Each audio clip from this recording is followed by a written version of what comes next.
Subhanallah, petang semalam Allah takdirkan saya bertemu dengan jiran. Saya ada jiran yang baik, Alhamdulillah. Semalam saya bawa lah kereta, jadi saya pun bagilah juga pada jiran tu. Lepas tu dia kata, Ustazah, padahal baru beberapa hari je kami tak jumpa. Dia kata, Ustazah, rindu pada Ustazah. Dia kata macam tu kan. Lepas tu dia kata, Ustazah, saya baru saja kehilangan adik saya. Saya baru kematian adik saya, Ustazah. Saya baru kehilangan adik saya. Saya kata, adik? Sebab saya tengok dia pun masih muda. Dia kata, ya Ustazah, adik saya meninggal mengejut. Dia seorang yang sehat. Dia seorang yang sehat. Tak ada sakit apa-apa, tapi tak ada sakit apa pada hayatnya. Saya tanya, umur berapa adik? Umur 41. Muda lah tuan-tuan sekalian. Ustazah, dia ada anak 5 orang tak silap saya. Anak masih kecil, Ustazah, kecil-kecil anaknya, 5 orang. Subhanallah. Lepas tu dia kata, adik dia baru meninggal dalam minggu lepas. Begitu. Dia kata, Ustazah, ujian keluarga kami ni berturut. Tahun lepas, awal tahun 2020, emak meninggal dunia. Bukan emak, ayah dulu. Ayah meninggal dunia. Ustazah, awal 2020, awal tahun lepas ayah meninggal dunia. Hujung tahun lepas, emak meninggal dunia. Tahun yang sama, ayah dengan emak meninggal dunia.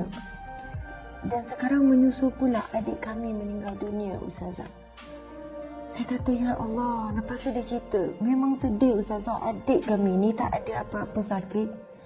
Pada satu masa, satu ketika, dia cakap dia macam tak larat, macam sakit belakang, macam sakit dada.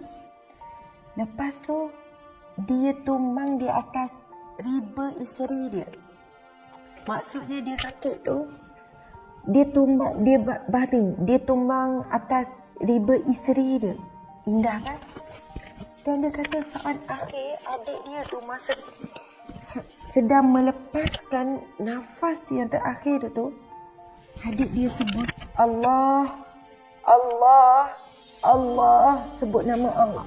Allah, Allah, Allah. Lepas tu tak hilang.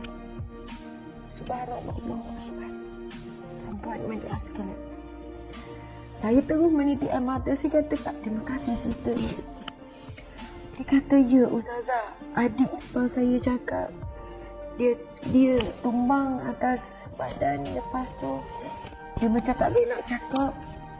Nafas dia dah nak habis nafas. Lepas tu dia sebut Allah, Allah. Dia sebut nama Allah berapa kali. Kemudian dia hembuskan nafas dia. Saya kata, ya Allah, indahnya pemergiannya. Subhanallah, Allahu Akbar. Tapi dia kata seminggu terakhir tu dia dah sebut macam dah ada tanda-tanda dia nak pergi. Tapi tak ada sakit. Sihat walafiat. Masya Allah. Seminggu tu nampaklah keadaan dia macam kurang sihat. Dia kata tak sedap badan, kurang sihat macam tu lah. Tapi tak pergi hospital ke, maksudnya dia masih lagi pergi kerja. Kemudian saya tanya, apa amalan?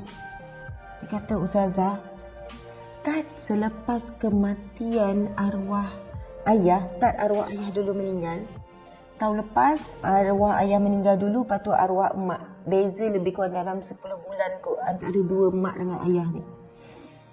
Dia kata start meninggalnya arwah ayah dulu. Adik ni dia pergi, kalau kerja jarak jauh, dalam sejam setengah perjalanan. Kerja, dia kata adik saya ni kerja biasa saja. Pendapatan tu cukup-cukup lah untuk keluarga.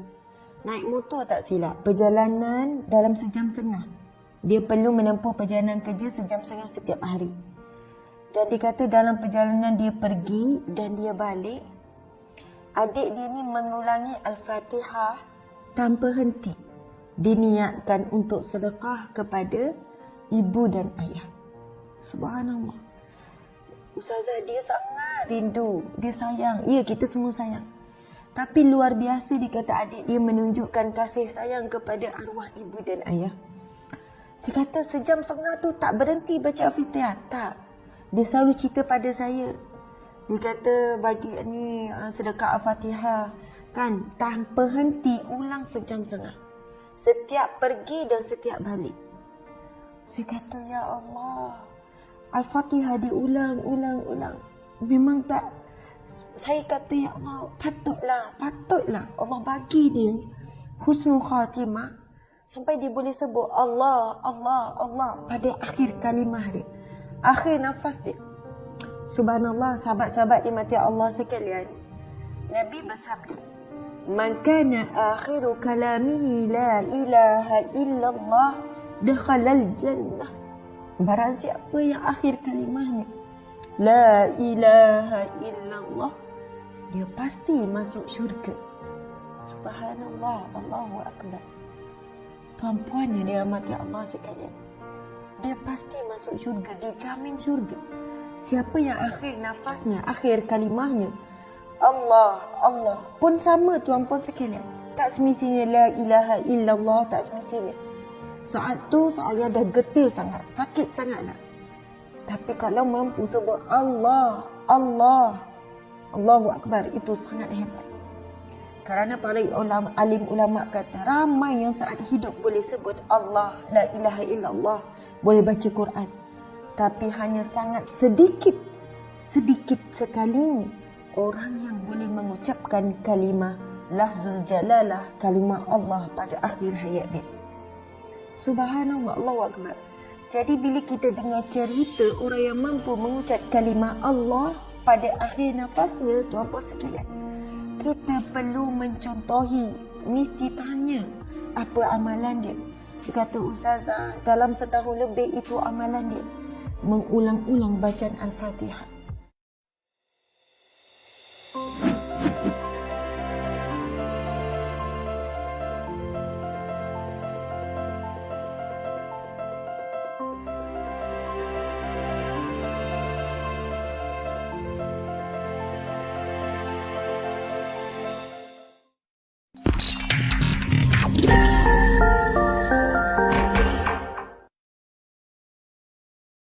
Subhanallah, petang semalam Allah takdirkan saya bertemu dengan jiran. Saya ada jiran yang baik, Alhamdulillah. Semalam saya bawalah kereta, jadi saya pun bagilah juga pada jiran tu. Lepas tu dia kata, Ustazah, padahal baru beberapa hari je kami tak jumpa. Dia kata, Ustazah, rindu pada Ustazah. Dia kata macam tu kan. Lepas tu dia kata, Ustazah, saya baru saja kehilangan adik saya. Saya baru kematian adik saya, Ustazah. Saya baru kehilangan adik saya. Saya kata, adik? Sebab saya tengok dia pun masih muda. Dia kata, ya Ustazah, adik saya meninggal mengejut. Dia seorang yang sehat. Tak ada sakit apa-apa, tapi tak ada sakit apa pada hayatnya. Saya tanya, umur berapa adik? Umur 41. Mudalah tuan-puan sekalian. Ustazah, dia ada anak 5 orang tak silap saya. Anak masih kecil, Ustazah, kecil-kecil anaknya, 5 orang. Subhanallah. Lepas tu dia kata, adik dia baru meninggal dalam minggu lepas, begitu. Dia kata, Ustazah, ujian keluarga kami ni berturut. Tahun lepas, awal tahun 2020, emak meninggal dunia. Bukan emak, ayah dulu. Ayah meninggal dunia. Ustazah, awal 2020, awal tahun lepas ayah meninggal dunia. Hujung tahun lepas emak meninggal dunia. Tahun yang sama, ayah dengan emak meninggal dunia. Dan sekarang menyusul pula adik kami meninggal dunia, Ustazah. Saya kata, ya Allah. Lepas tu dia cerita, memang sedih Ustazah, adik kami ni tak ada apa-apa sakit. Pada satu masa, satu ketika, dia cakap dia macam tak larat, macam sakit belakang, macam sakit dada. Lepas tu dia tumbang di atas riba isteri dia. Maksudnya dia sakit tu, dia baring, dia tumbang atas riba isteri dia. Indah kan? Dan dia kata saat akhir adik dia tu masa sedang melepaskan nafas yang terakhir tu, adik dia sebut Allah, sebut nama Allah. Lepas tu tak hilang. Subhanallah, Allahu Akbar. Perempuan majlis sekalian. Saya terus menitik air mata. Saya kata, tak, terima kasih cerita ni. Dia kata, ya Ustazah, adik ipar saya cakap dia tumbang atas badan. Lepas tu dia macam tak boleh nak cakap. Nafas dia dah nak habis nafas. Lepas tu dia sebut Allah. Allah. Dia sebut nama Allah berapa kali. Kemudian dia hembuskan nafas dia. Saya kata, ya Allah, indahnya pemergiannya. Subhanallah, Allahu Akbar. Tapi dia kata seminggu terakhir tu dia dah sebut macam dah ada tanda-tanda dia nak pergi. Tapi tak ada sakit. Sihat walafiat. Masya Allah. Seminggu tu nampaklah keadaan dia macam kurang sihat. Dia kata tak sedap badan, kurang sihat macam tu lah. Tapi tak pergi hospital ke, maksudnya dia masih lagi pergi kerja. Kemudian saya tanya, apa amalan? Dia kata, Ustazah, start selepas kematian arwah ayah, start arwah ayah dulu meninggal. Tahun lepas arwah ayah meninggal dulu, lepas tu arwah emak. Beza lebih kurang dalam 10 bulan kot antara dua emak dengan ayah ni. Dia kata start meninggalnya arwah ayah dulu. Adik ni dia pergi kalau kerja jarak jauh dalam sejam setengah perjalanan. Kerja, dia kata adik saya ni kerja biasa saja. Pendapatan tu cukup-cukup lah untuk keluarga. Naik motor tak silap, perjalanan dalam sejam setengah. Dia perlu menempuh perjalanan kerja sejam setengah setiap hari. Dan dia kata dalam perjalanan dia pergi dan dia balik, adik dia ni mengulangi Al-Fatihah tanpa henti. Diniatkan untuk sedekah kepada ibu dan ayah. Subhanallah. Ustazah, dia sangat rindu. Dia sayang. Ya, kita semua sayang. Tapi luar biasa dia kata adik dia menunjukkan kasih sayang kepada arwah ibu dan ayah. Saya kata sejam setengah tu tak berhenti baca Al-Fatihah. Tak. Dia selalu cerita pada saya. Dia kata bagi ni sedekah Al-Fatihah kan tanpa henti ulang sejam setengah. Setiap pergi dan setiap balik. Saya kata, ya Allah, Al-Fatihah diulang. Memang tak.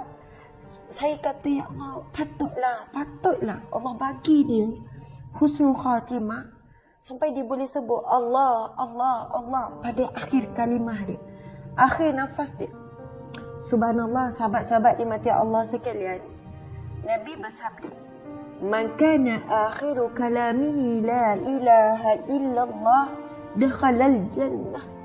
Barang siapa yang akhir kalimahnya la ilaha illallah, dia pasti masuk syurga. Subhanallah, Allahu Akbar. Tuan-puan yang dirahmati Allah sekalian, dia pasti masuk syurga, dijamin syurga. Siapa yang akhir nafasnya, akhir kalimahnya Allah pun sama tuan-puan sekalian. Tak semestinya la ilaha illallah, tak semestinya. Saat tu saya dah getir sangat, sakit sangat nak. Tapi kalau mampu sebut Allah, Allahu Akbar, itu sangat hebat. Kerana para alim ulama kata ramai yang saat hidup boleh sebut Allah, la ilaha illallah, boleh baca Quran. Tapi hanya sangat sedikit sekali orang yang boleh mengucapkan kalimah lafzul jalalah, kalimah Allah pada akhir hayat dia. Subhanallah, Allahu Akbar.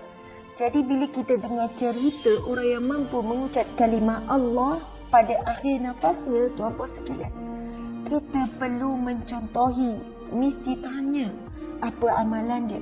Dia kata, Ustazah, dalam setahun lebih itu amalan dia mengulang-ulang bacaan Al-Fatihah.